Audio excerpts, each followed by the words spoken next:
It's like, Hello there. Welcome to PCOS Conversations with Julie and Laura. Welcome to our time discussing PCOS in a way that you probably don't hear anywhere else. And before I introduce myself, I have to tell you, I was like peeking in on Clubhouse of all places. what? The app. Your face is telling me that you don't know what I'm talking about.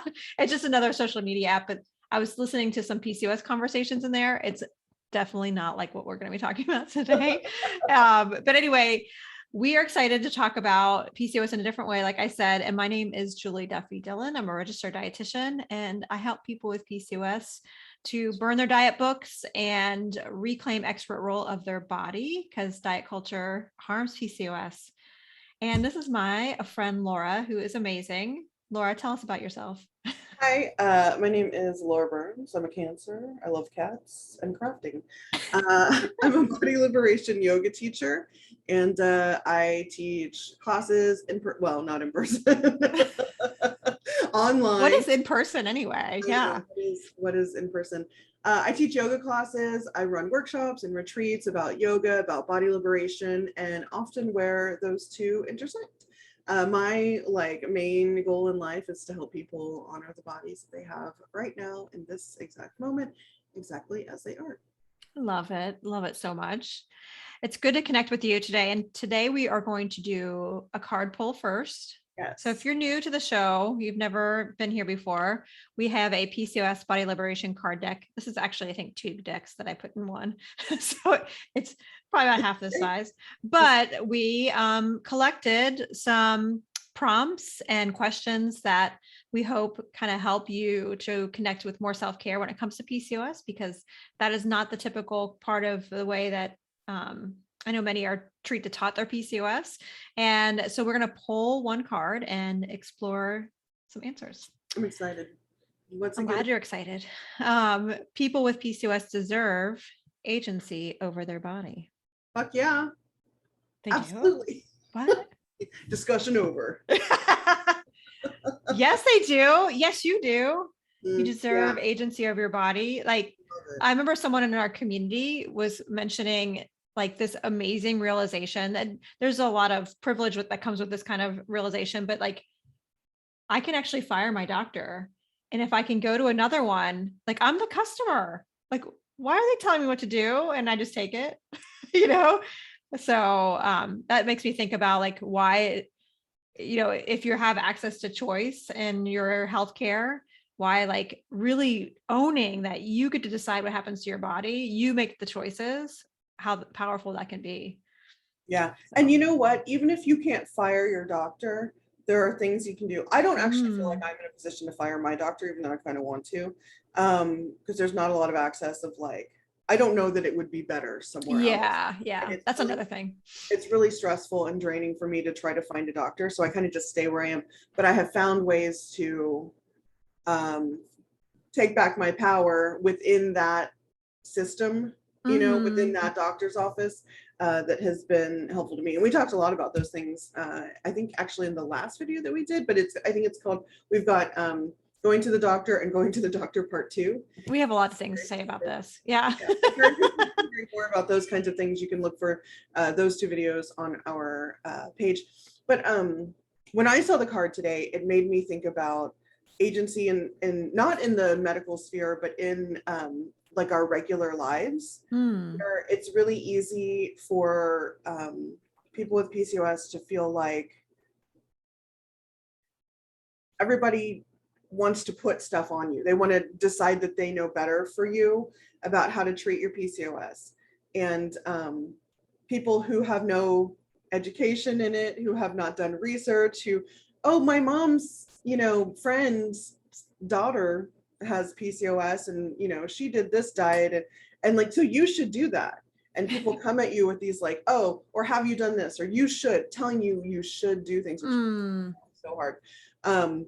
People, and especially if you're also fat, people act like you don't know how to care for yourself.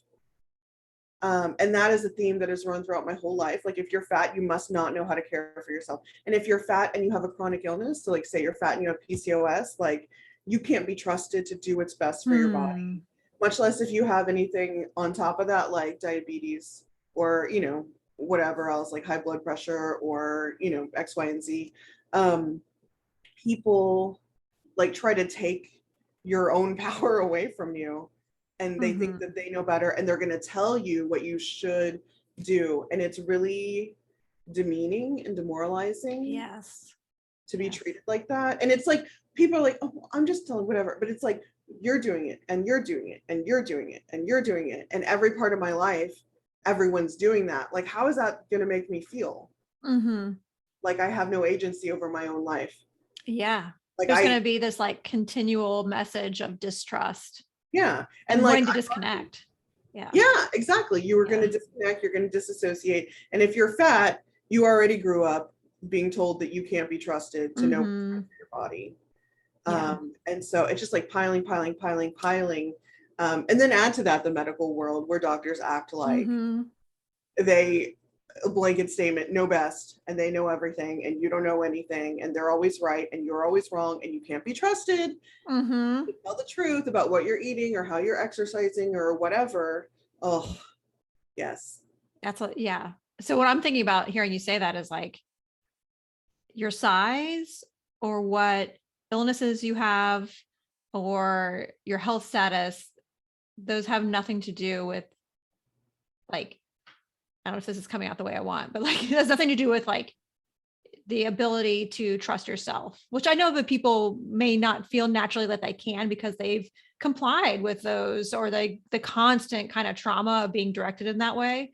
But that's kind of this false truth that's been pushed on. But yeah, that's what I'm hearing from what you're saying. Yeah. And I also think like taking age into account is really important. A lot of people with PCOS are now getting kind of diagnosed younger.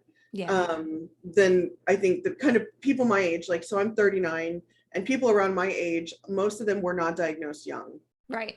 But I think that as there is slightly more awareness and conversation about PCOS, I'm hearing younger people getting diagnosed. So I don't know if that's real, but that's my perception. But it seems, when you're young, you really don't have agency over your body. Yeah. People do not respect your bodily autonomy when you are young, and even like into your 20s, really, I think that's true. So taking that into account as well, if you're a younger person, feeling, like people are not respecting your bodily autonomy, that you don't have agency over your body, then yeah, I see you. Yeah. A really common age right now for people to get diagnosed is in the early 20s. Oftentimes where I kind of conceptualize it as a person is often, we go through like the end of puberty, and with the end of puberty, a lot of PCOS symptoms like the period issues and insulin resistance and stuff that happens starts to really show symptoms. It was already happening, but starts to show symptoms. And that's when people go to the doctor because like, I haven't had a period in a year. And oftentimes people are going on their own for the first time to a doctor. And so, yeah, it can feel like just really natural, just be like, well, I'm still being parented basically by this healthcare provider. And unfortunately then removing that kind of trust and agency. Yeah. So, as you were talking, I was thinking about the question that you often will pose. It always gets a very strong response, which is, how old were you when you were put on your first diet? And the way that our agency is stripped from us as children, many of us who were put on Weight Watchers at a very young age or put on this diet or whatever.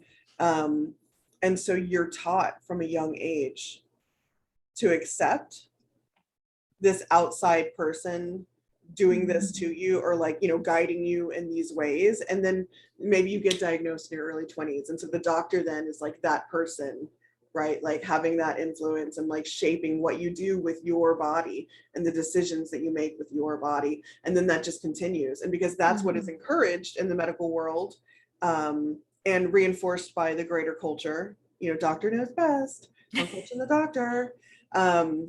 We're just like kind of, we're like groomed. Yes.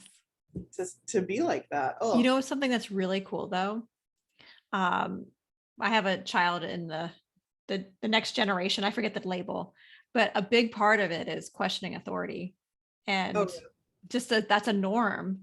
And so I wonder how PCOS care, I know it'll be shaped differently because of that influence. I think it's really going to make it better. So thank you, those of you who have a natural instinct to question authority, like you are part of what makes the change. And so I don't know, it's pretty exciting. All right. Yeah. So are you ready to go to a question? Yeah, let's go. Let's do it. Do you have it written down or shall I? I did not write it down. Well, I wrote it down because I wrote down the answer. So I can read it.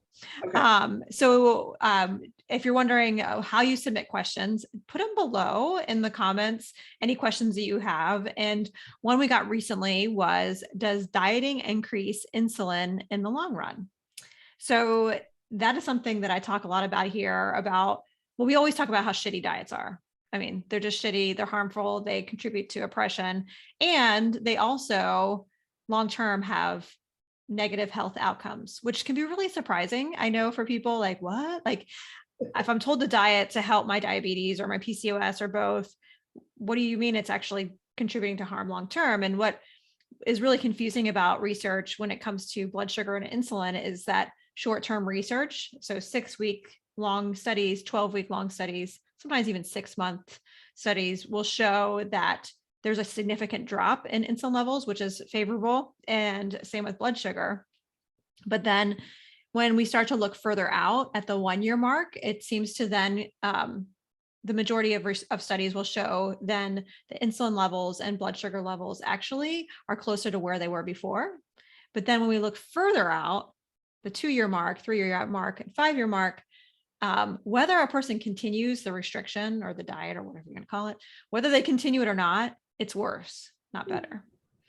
And so literally the recommendation to diet to lower insulin levels may be actually what's making the insulin levels worse, not better, but only in the long term. Short term, it does something, but like, also keep in mind, that's like just thinking of you as like a robot anyway, because that's not even bringing into like the fold of like how dieting is not sustainable. It's really just looking at you like in a petri dish. Like, these are the numbers, like you're not a math calculation to be solved. Like, but if we just looked at you like a calculation, short term, yeah, it does something great, but not long term. And that's like one of the most common questions we do get here in the comments is about, wait, what? Like dieting actually makes insulin worse. And if you are craving data, because that's one of the next questions we get often, there is a research study that I'm going to put in the comments, but not comments, in the notes below. But the name of the research study is Weight Science, Evaluating the Evidence for a Paradigm Shift. And that's a collection. It's a research article that collected a lot of the long-term data on dieting and how it affects things like insulin and blood sugar and blood pressure and quality of life, emotional health, all that stuff.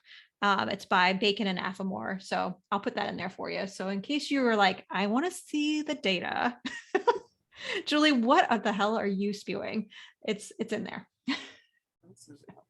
Yeah. So just to reiterate, even if you stick to that diet in the long term, it still shows that insulin levels are higher.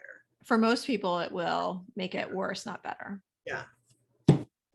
I mean, this is not the first time I've heard that. And I'm just like, I have also been through the indoctrination of diet culture. So like, it's good for me just to like, remember, yes, this is actually true.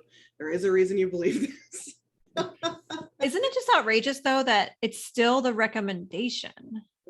And I get the privilege of being able to connect with nutrition students as they're getting trained to become dietitians.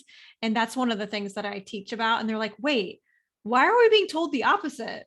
Like, yep, that's where the questioning authority becomes really helpful. Like, and you know, we've talked a lot about here how it's because of its links to those really evil things like white supremacy, you know, that's why it's still around. Capitalism.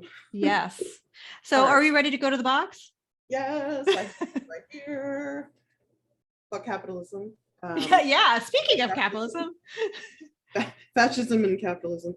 Okay, so if you're new here, this is my favorite box, and inside are a bunch of potential topics for us to talk about. So I always give it a drum roll. Yeah. It's a drum roll. And then is what it looks like inside. We're gonna need new topics soon. Ooh, will you put some new ones below? Yes. Anyone listening, what do Ooh. you want to hear us talk about? Put it in the comments. Tell us what you want me to write on a post-it note. I'll pick a new color I was like, post-it. yeah, pick a special color for them. Yeah. Yeah. Okay, ready? Bingo. I don't know. It just feels like something to say. It is gender and PCOS. All right. All right, let's do it. Let's do it. Oh, this is a really good topic. Really It is a important. good topic. We've talked about it before. I feel like Because we did a card poll that was PCOS has no gender. there you go. So this is something that, yeah, that we may have even talked about it recently in the last episode or two, because I can remember you even really helping me to understand how terms like sister, how that can feel so affirming to someone, and also acknowledging how it can be exclusionary.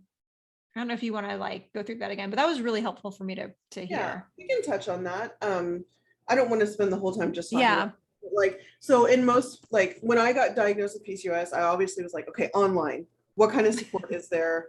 You know, that's like what everybody does. It's like we start Googling and we find support. And all the groups that I found, number one, were like rooted in weight loss and diet culture, which is not for me. But also the community, like I wanted that community, right? But the community was really tied up in like this whole like sisterhood, but like CYS sisterhood, which is like very cute. You know, like I get it. Like I see the merch opportunities. Like, it's a cute little, you know, pun. Is it a pun? It's a pun. Something. Whatever. It's cute. Yeah. And I get it, but it never felt good to me. And I didn't understand why at first. It took me kind of a long time to like realize, oh, this is why this doesn't feel good to me. And it goes back to like why, so like in the 90s, I was a riot girl. So like, you know, third wave feminism and riot girls, and it's like, you know, girl power. And there was always like in second wave feminism and third wave, there's this big focus on like getting your period and like having the like red tents and like moon ceremonies and moon circles and like all these things. And it never sat right with me, and I didn't know why. And I figured all of this out at the same time. It took me a really long time to figure it out. Those things never spoke to me personally, and I know that they speak to a lot of people, and I'm not yucking anyone's yum, right? If it speaks to you, I think that's great. But for me, I realized that even like I'm a cisgender person, but I have a lot of friends who aren't, and I have spent a lot of time with people and have heard how hurtful it is to be excluded, because you're already a person that is like kind of excluded from the main culture in many ways. And then you find these like subgroups, right? These smaller groups where you should be able to find community, but you can't, because there's still like little paper cuts constantly, you know, little jabs. And you don't feel safe, you don't feel wanted or welcome or held the way that these communities are supposed to like hold you and love you and support you. And so even though like it does apply to me, right? Like it still doesn't feel good to me. And so I finally figured that out. And that was a good revelation for me to go, this is what it is. This is what it is. You have great instincts, I think, in that way. I've always like, I don't know, I think that you're, I don't know, just like your way your body communicates. It's always so cool to like witness. But, you know, something that I'm thinking about too with PCOS and gender that I've been like trying to really name what I value when it comes to PCOS care. And the thing that I've been really thinking about and journaling about is how misogyny has really fucked with things. And you know, this kind of comes into gender too, in that I know for so many of you, you're told when you're diagnosed, like, here's birth control, come back when you want to get pregnant.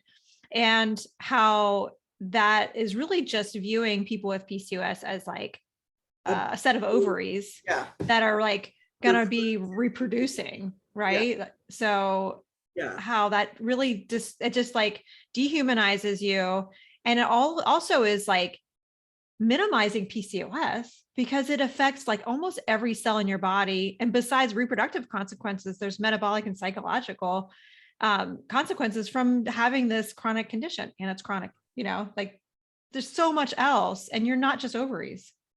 Yeah, it's really like almost like, monetizing Yes. your productivity potential. Yes. I don't care about this until you want to make a baby. Yes. To produce another potential worker into the workforce. Yes. Like go down that rabbit hole, which is like that's a really important one though. I think it's a big part of the PCOS like standards of care. And like if you are a woman and you have PCOS, and what does that teach you? That you're worth, and this goes back to what I was talking about, you're only worthy if you can produce a human being. If you can produce another worker into the world. Yes. And if you can't, for whatever reason, because you're a trans woman, or you have had a hysterectomy, or you have infertility issues, or whatever, like you are not worth anything. We do not care about you. We're not going to put money into researching this thing that affects you. Like nothing. Yeah, it's really the only thing that affects men, like cis men, is if the person with ovaries can't make another human. Like it's like the only tangible thing, and everything else is just really dismissed and invisible. Yeah. It doesn't really affect that much, blah, blah, blah. They don't even tell you that these things are part of it. Right. Like that's how little they care about that. Also, I would like to bring up, this is not the same topic, but about gender and PCOS is, it is related, but it's not the same. So because our culture, and I, have only ever lived in the US, I grew up here, so I can only speak to that. But I think this is also true for like other cultures. But, at least in the US, there's a way that a woman looks, and so with PCOS, a lot of people experience like the hair, like facial hair, as a symptom, or even dark patches, right? You can have dark patches in places where people can see, and it's, it's ugly, and nobody wants to see that. And so I have heard so many people talk about like feeling less of a woman, feeling, because you're not meeting those beauty standards. Or if you are meeting those beauty standards, you're actively hurting yourself to get there. People like really hurting themselves, shaving every day or waxing or doing all these things that's causing them harm, that's expensive, that is hurting them, but because they want to be treated with respect as a human being. Yeah. And this is how they have to do it. And this, this is the way that's working for them. And then if people choose not to do those things, then they are treated so, and I have seen this in person, I've seen this online, they're treated so horribly. So, somebody with PCOS who chooses to have a beard and be feminine is like treated like an alien. Wow. And there was one person who doesn't talk about PCOS anymore and doesn't have a beard anymore, but she would, let her beard grow, and people would say, oh, you're trans. And she's like, I'm not trans. I'm a woman. This is also what a woman, like I'm a cis woman. This is also what a cis woman could look like. And that is like so hard for people to understand. But what they don't understand is that women have been looking like this for a long time. Yes. But just going to great lengths to hide it. Right. Yeah. Doing everything to comply and to get access. Yeah. I recently compared this to women faking orgasms. Tell me the connection. Because, well, the connection is just that like when a woman fakes an orgasm with a man, so like classic like cis couple, right? Yeah. Woman fakes the orgasm with the man because she doesn't want to hurt his feelings. You're teaching him that what he's doing is good, and that there's no room for improvement here, and that like setting this scenario. So that man goes out, sleeps with other people, like still is not doing a great job.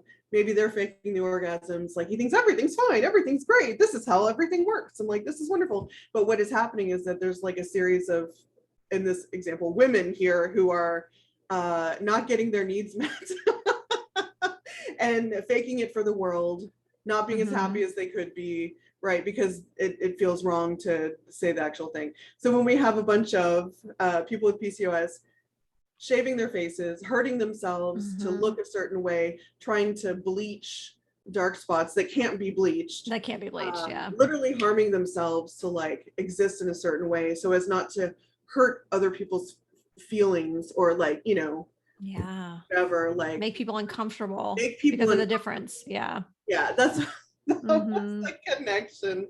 But we're not, and this is not a judgment for people who choose to shave and stuff like that, but we're not or fake orgasms any favors. Yeah. Right. Yeah. And so I 100% understand why somebody would want to do this. Yeah, for sure. Like, be treated nicely and to be able to exist in the world and not have to like carry that around.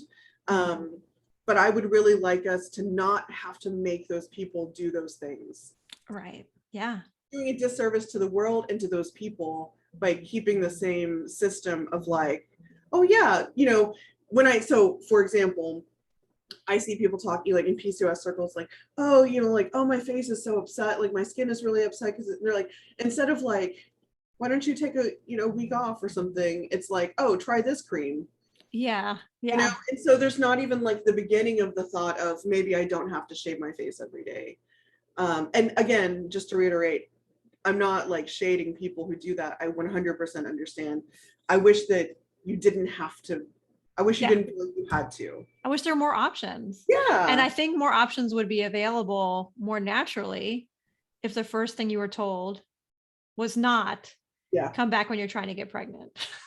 You know, that you were asked, you know, what can I help with? What about PCOS is bothering you, or what kind of complaints do you have? And we'll go from there instead of just assuming. That's one thing that I've connected with too, is like, man, assumptions really are fucking with PCOS care. The F-bomb is hardcore right now. Sorry. But like, but that really, it really is like this long-term detriment that dehumanizes people and keeps them from really, like, I know this is cheesy, but living their best life, you know, because they're distracted by like, how can I just be accepted?